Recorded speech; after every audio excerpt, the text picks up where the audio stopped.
Ma'am, good afternoon. Ma'am, dun sa 30 hectares ng KOJC compound, ilang hectares na yung nahalughog at ilang structures na rin yung nahalughog ng PNP? Any significant updates?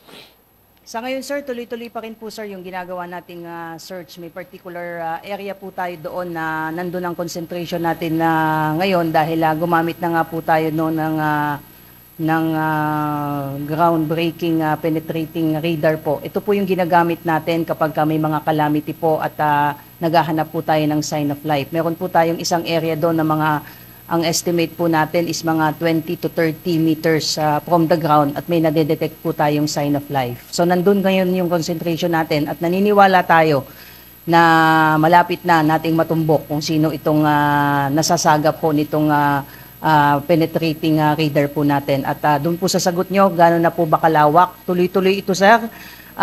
Hindi pa natin masabi kung ilang percentage but definitely may mga tapos na po tayong tignan ng mga lugar at mga building at magpapatuloy po ito hanggang sa matapos natin ang bawat sulok nitong napakalawak na more or less 30 hectares na compound po. Ma'am, as per PNP Chief kahapon, and I quote, baka mas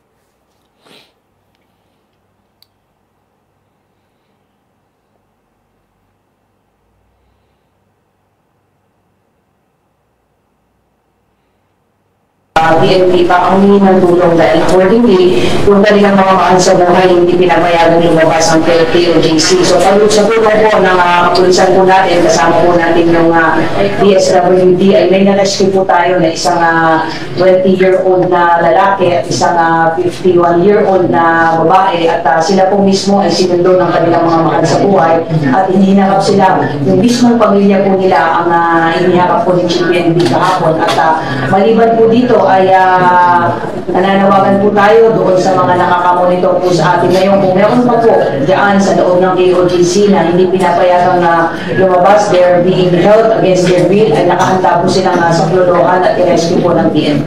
May na-arresto po yung PNP sa mga supporter ni Pastor Kibuloy? Kahapon po, sir, ay may inaresto po tayong dalawang katao, dalawang kalalakihan pagkatapos pong magpumilit na pumasok po doon sa KOJC compound in spite of the request po ng nagbabantay doon sa gate na hindi po pwedeng pumasok doon sa loob while ongoing po yung search po natin sa loob po ng compound. But for those who were inside the compound po, ay pinapayagan naman po sir silang lumabas. As per Brigadier General Torre, hahanapin lang nila yung entrance. Alam nila kung nasaan yung mga areas na underground entrance na lang. So ma'am, dun sa paghahanap, dun sa underground facility, meron na tayong update dun. Sabi nyo kanina, malapit na rin matunto na itong si Pastor Kibuloy. Without giving specific, sir, tama po, nandun ngayon yung concentration ng ating search dahil nga na-detect nga po nung ground penetrating radar natin na mayroong sign of life sa ilalim po ng isang particular ground. But as to this specific location, I hope you understand na hindi po pwedeng sabihin yon at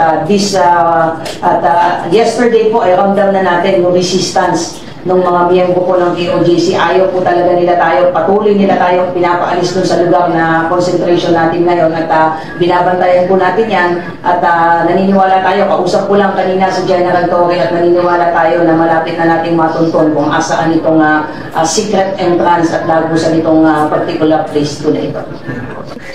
Ma'am, ano naman po yung masasabi niyo sa aligasyon na yung mga kapulisan po natin yung mga nanakit po sa mga KOJC members?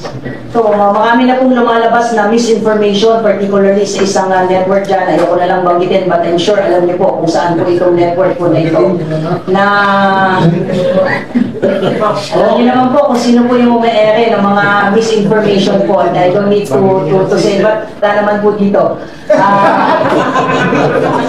Anyway po, to set the record straight po, Hindi po PNP ang nagsimula po ng gulo. Yung claim po nila, first day pa lang po tayo na pumasok doon na tahimik at nakiusap na payagan na tayong lumabas. Claim kagad nila, 7 ang namatay, maraming sugatan. But until now, wala po silang napapakita na 7 o 8 bangkay except for 1 po na hindi naman po ito direktang resulta ng pagpasok po natin. Yung tao po na namatay sa heart attack ay 4 na araw na nakaposte doon sa mga watchtower na inilagay nila. Napakarami po itong watchtower na nilagay po nila at dinudokumento lang po natin lahat at ipapakita natin yan in due time, pati po yung mga pulis natin na nasaktan, lalo po kagabi, may putok po na ulo na pulis po natin, may basag ang nose bridge, marami pong galos, maraming sugat sa paa at sa kamay. Hindi po tayo ang nagsimula ng gulo.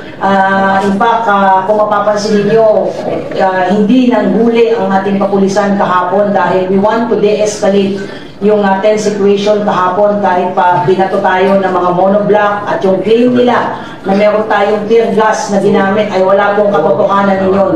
Kung mapapansin niyo, I'm sure alam niyo po yun, kapag ang gumamit po tayo ng tear gas, yung mismong mga pulis natin ay nakasuot po yan ng gas mask para hindi po sila maapektuhan. Ang ginamit po nila ay fire extinguisher po. Tinira po yung mga pulis natin at yung mismong mga members nila na mga sinasabi na tear gas kaya binibidyohan nila na nililinis ng tubig yung kanilang mga muka at mata ay wala pong katotohanan yun na galing po yun sa tear gas. In fact, yung mismong mga pulis natin na tinira ng fire extinguisher, hindi po nagreklamo. Like we said, kung ang guidance po on the ground is not unless po na talagang serious yung magiging injury ng pulis natin, maximum tolerance pa rin po yung ini-implement natin because as much as possible, we want to really de-escalate yung situation po doon sa loob at labas ng POJC.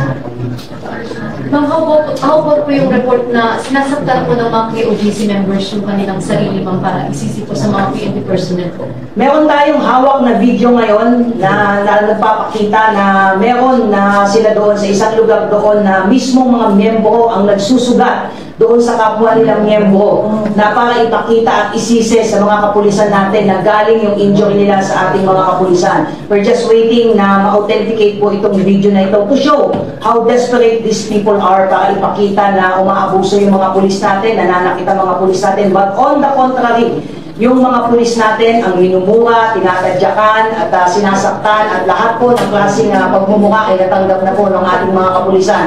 But they maintain their composure, they maintain yung self-restraint at maximum tolerance dahil yun po yung kabilin-bilinan ng ating GPNP. Yung pagtitimpe ng ating mga kapulisan, pangatlong araw na po ito, walang tulog, walang halos ligo at pagkain yung mga pulis natin, limited the movements, and yet patuloy po silang tumutupad ng kanilang mga tungkulin at hopefully ay ongoing po yung negotiation ngayon dahil as we speak po, nakabalanda pa rin po yung fire trucks, yung boom truck, yung crane, pati yung mga wing van doon sa highway po. Wala pong nakakadaan dyan at gabi pa po tayo nakikipag-negotiate sa kanila na alisin po doon para hindi po ma-hamper yung delivery ng service po at makadaan po yung mga tao po doon. And in fact, yung mismong boom truck nila, yung crane, yung malaking bola po doon, ay nasa taas po yun ng mga CDM contingent natin na any movement at bumagsak po yun, may mamamatay na pulis po doon. So ganun po yung sitwasyon ngayon doon, but the situation remains manageable. Open po ang PNP sa negotiation, no less than the regional director, si General Torre, ang nakikipag-negotiate na alisin na nila yung mga nakabalantrang sasakyan po doon dahil base po doon sa permit na ibinigay po sa kanila. Ang pinayagan po sa kanila ay magkaroon po sila ng vigil at prayer rally at candle lighting doon po mismo sa loob ng KOJC. But what they did last night po ay bigla po sila nagkaroon ng lightning rally, kung ano-ano pong pagtatawag na ginawa, hinarang yung mga sasakyan, at kaya hindi po nadadaanan po ngayon yung lugar po na yun. At hindi po ang PNP, ang sinasabi po nila, ni-restrict po ng PNP yung pagpasok po ng mga tao sa Davao po. Hindi po totoo yun. Wala pong inilagay po na barricade or restriction ng PNP. Sa lugar po nila, sa parte po nila, naglagay po ng harang po doon. Colonel, Ian from APC. Sundan ko lang po like pen of question ni Madam. How do you respond po doon sa mga allegations na sa Davao Regional Police Officer na nag-iossi habang nasa Mike, please, Mike. Colonel, yung sinabi nyo kanina na dapat within the year na yun, wala nang extension yun, non-negotiable na. Yes po, kausap ko mismo yung RD po. Actually, kagabi pa po nila yun na nilagay. So, hindi na po tayo papayag na patagalin pa po ito. Sabi ko nga, hindi pulis yung kalaban nila dito. Ang kalaban na nila yung mga mamamayang na nai-stoko, na antala, na hindi makadaan po doon sa main highway po ito. Yung nilagyan nila ng mga sasakyan. We will show to you later on yung mga sasakyan na ibinalaan nila doon, na which is definitely mali po yun. Mali po yung ginawa po nila na. Yun pong concentration yung operation. Maliit na parte na lang ba yun? I was instructed not to give specifics as to the area kung saan po yung concentration na yun, na meron pong na nahagip po, na sign of life po under the ground po. I don't want to give more clues than necessary po. But definitely, sabi ni General Torre, they are close to it. Yung area ba na yun na tumpok yung Colonel by chance o meron na talaga kayong intelligence information na meron something dun sa particular area? Like we said, sir, naniniwala po tayo na nandyan po sila sa loob. Dahil we are of the information, may nagpo-provide po ng information na nandyan po sila.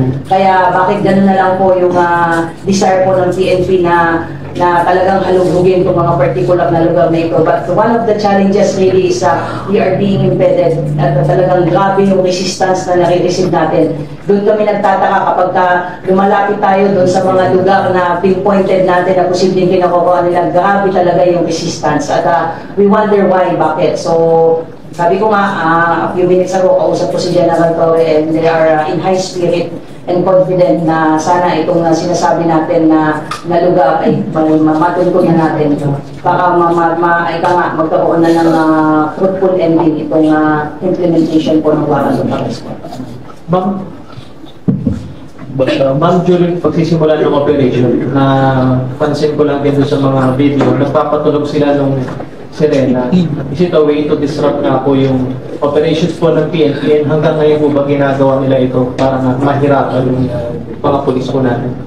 Yes po sir, sabi ko nga kanina, ang dami nilang nilagay na watchtower. Naglagay pa sila ng barbed wire dun sa likod at meron pang live wire. So bakit nila kailangan gawin yun kung wala pa talaga silang tinatago na meron doon sa loob? At yung sinasabi niyo po na nagpapadulog sila ng sirena, talagang yun yung pasabilis nila para talagang magbigay ng atensyon doon sa mga tao nila sa loob kung anong dapat nilang gawin. So pinapaghandaan nila ito at yun yung mga challenges talagang hinaharap ng PNP. But hindi po tayo susuko kahit gano'ng puyat, papagod at gutom yung mga pulis natin, ang instruction ng Chief PNP natin. Let us remain vigilant at maximum tolerance po tayo at kakayanin natin ito at mataas pa naman po yung moral ng inyong PNP dahil no less than our Chief PNP is there. Nakikita nila yung sitwasyon at yung mga leaders mismo ng PNP ay nandun para i-assure sila na they are being protected at iniintindi po yung moral and welfare po nila.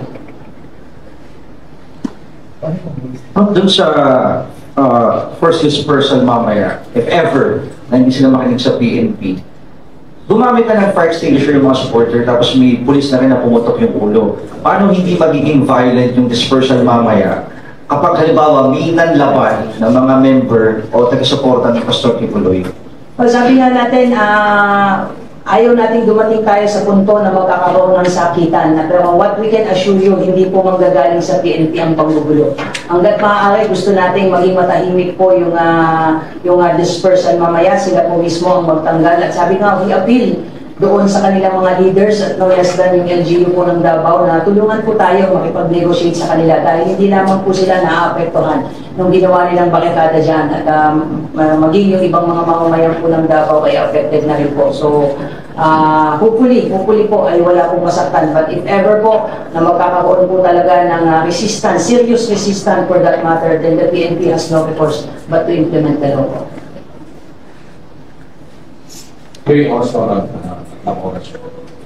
Well, wala pong sinabi si General Torre, but according to him, the negotiation is ongoing and kung mag-fail po ang negotiation, then they will implement the law. That was his exact word.